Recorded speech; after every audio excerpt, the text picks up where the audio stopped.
아멘, 아멘.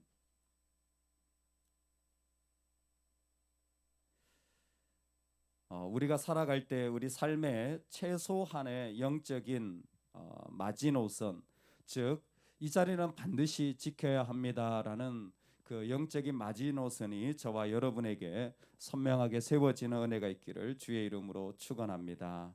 아멘. 우리가 교회를 다니는데도 변화가 잘 되지 않습니다라고 어려워하시는 분들이 많습니다. 교회를 다녔는데 사실은 내 성품이나 내 삶의 자리나 내 모습이 별로 바뀌지 않아 참 마음이 어렵습니다라고 생각되어지는 경우가 많은데, 실제로 그런 일들은 우리 가운데 일어나게 되는 일들입니다. 우리뿐만이 아니라 이스라엘 백성들에게도 일어납니다. 왜 교회를 다니는데도 변화되어지지 않는 것입니까?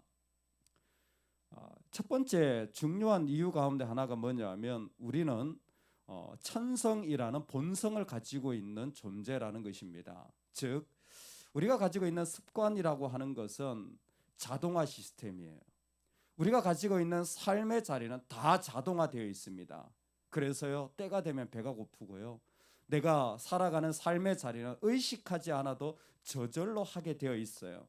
그런데 교회를 다닌다고 그 예전에 내가 했던 자동화 시스템이 안 바뀌어진 거예요. 설비를 바꾸지 않았기 때문에 나는 교회를 다녀도 내가 분노하는 지점에서 여전히 분노하는 겁니다. 내가 마음에 들지 않는 지점에서 여전히 마음에 들어 하지 않는 거예요. 그거는 내가 하려고 하지 않아도 그냥 내 자동화 시스템이 그렇게 되어 있습니다. 왜요? 뇌에 길이 뚫려져 있어요. 이걸 뇌의 회로라고 말합니다.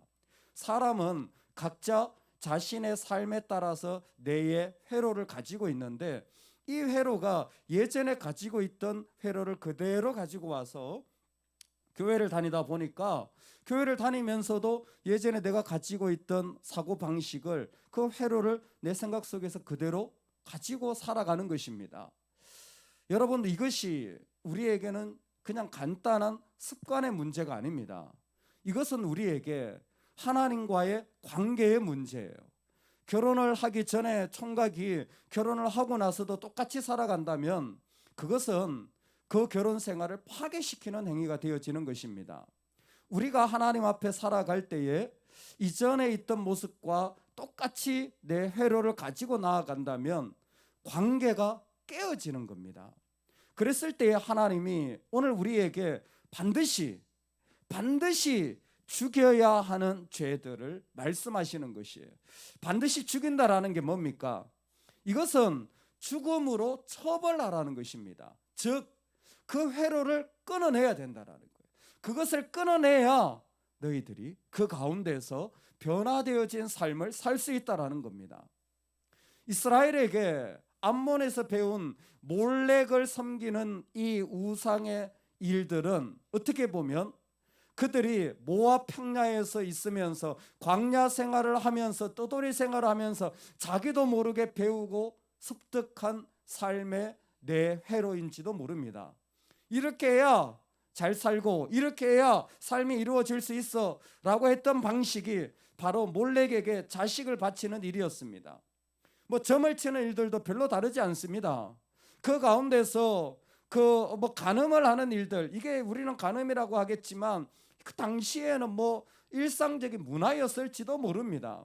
그것이 그냥 그들에게 자연스럽게 그 가운데서 이루어졌던 일입니다.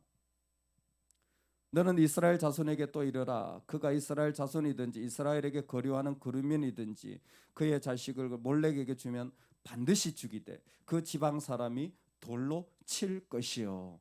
아멘. 반드시 죽여야 무엇입니까? 반드시 처벌해서 반드시 그 자리를 끊어내야 너의 공동체가 산다라는 거예요.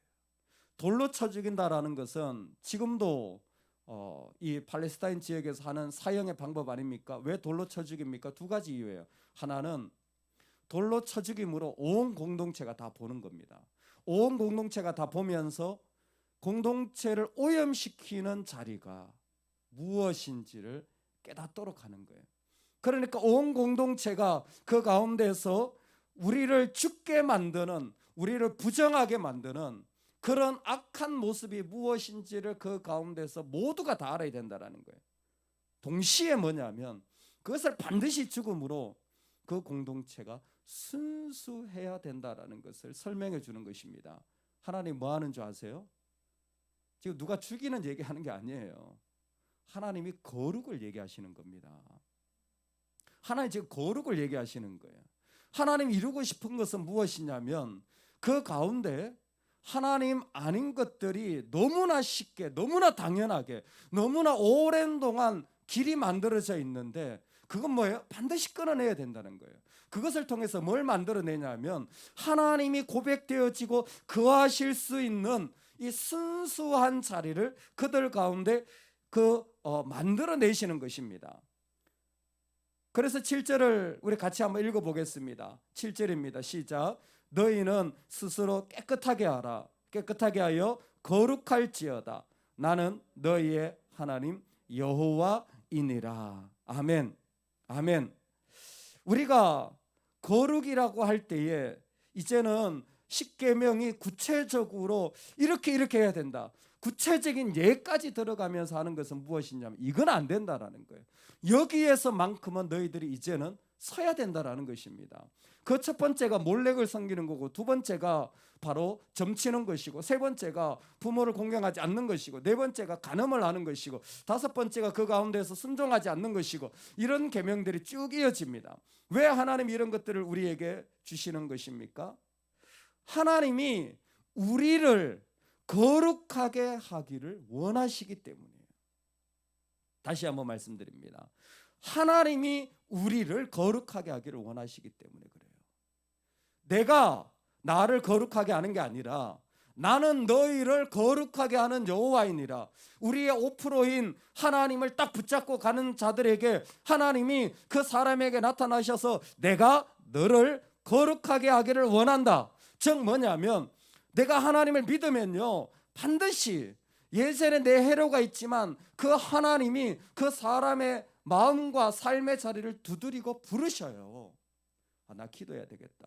이건 내가 헌신해야 되겠다. 이건 내가 하나님 앞에 서야 되겠다. 등등의 부르심이 있습니다. 하나님의 반드시 그 영혼 가운데 말씀하시는 자리가 있어요.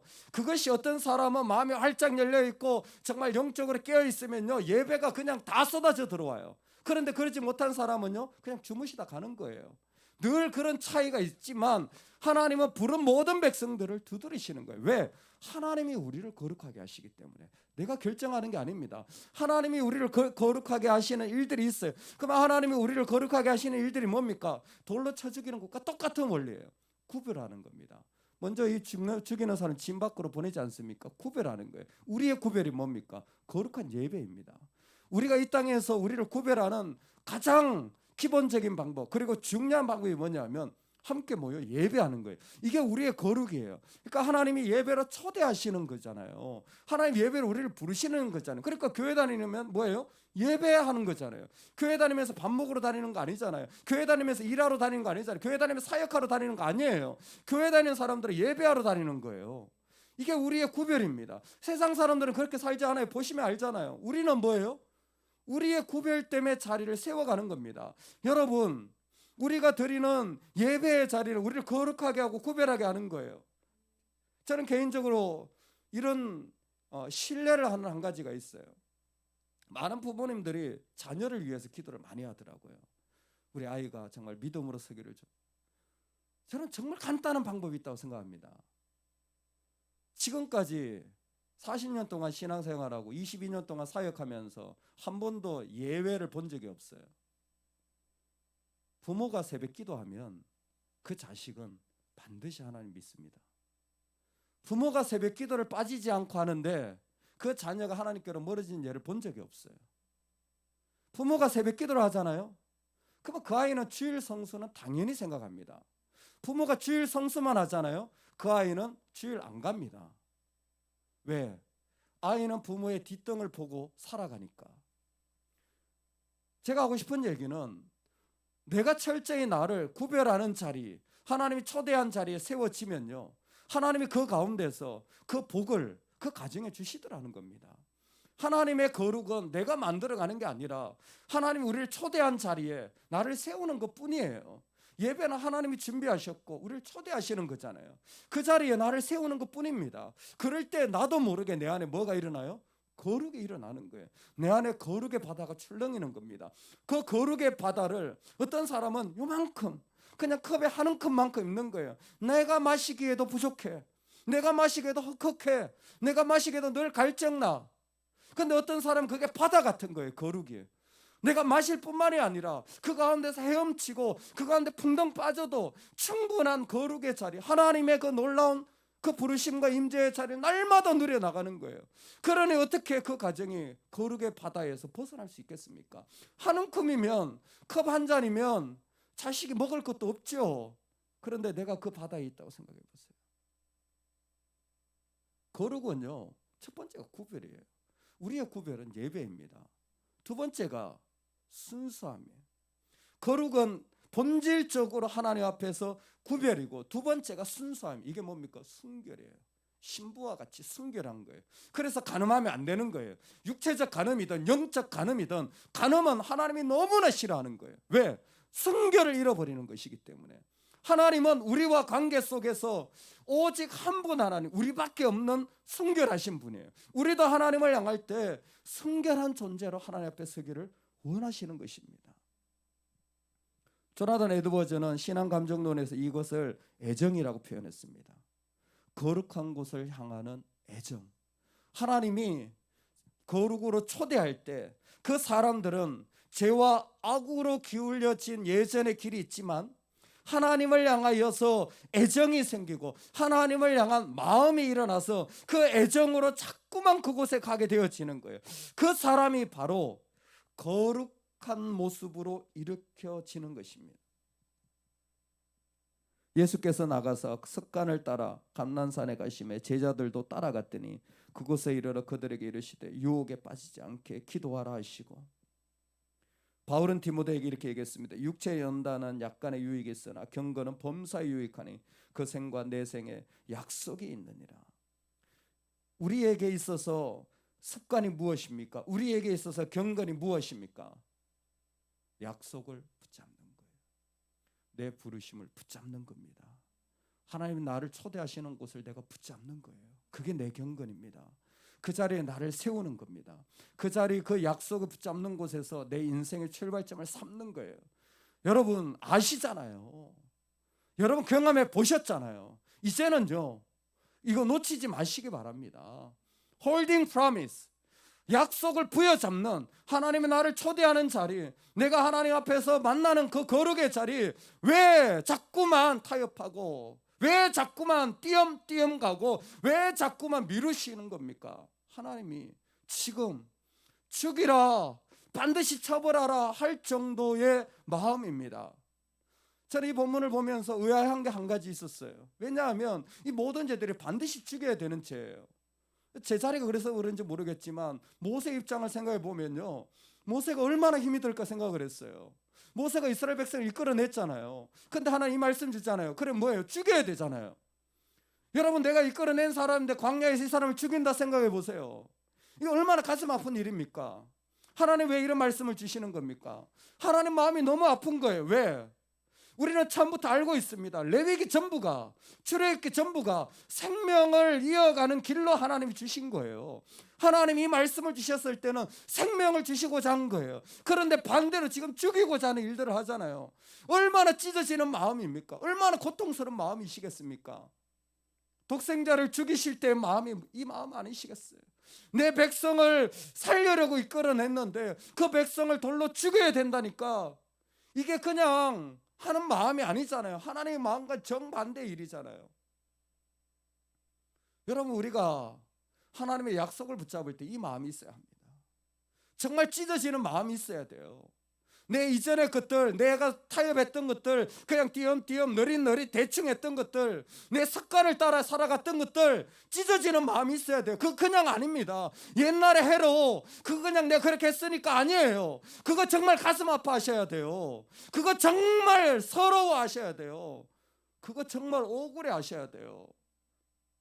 우리 그것대로 사는 존재가 아닌데 그대로 살다가 죽는 존재가 아닌데 그 습관을 따라 그대로 계속 살아가는 거예요. 하나님 우리를 약속을 붙잡는 존재로 부르신 줄로 믿습니다. 사랑하는 여러분, 저와 여러분에게 거룩한 성량이 일어나기를 주의 이름으로 축원합니다.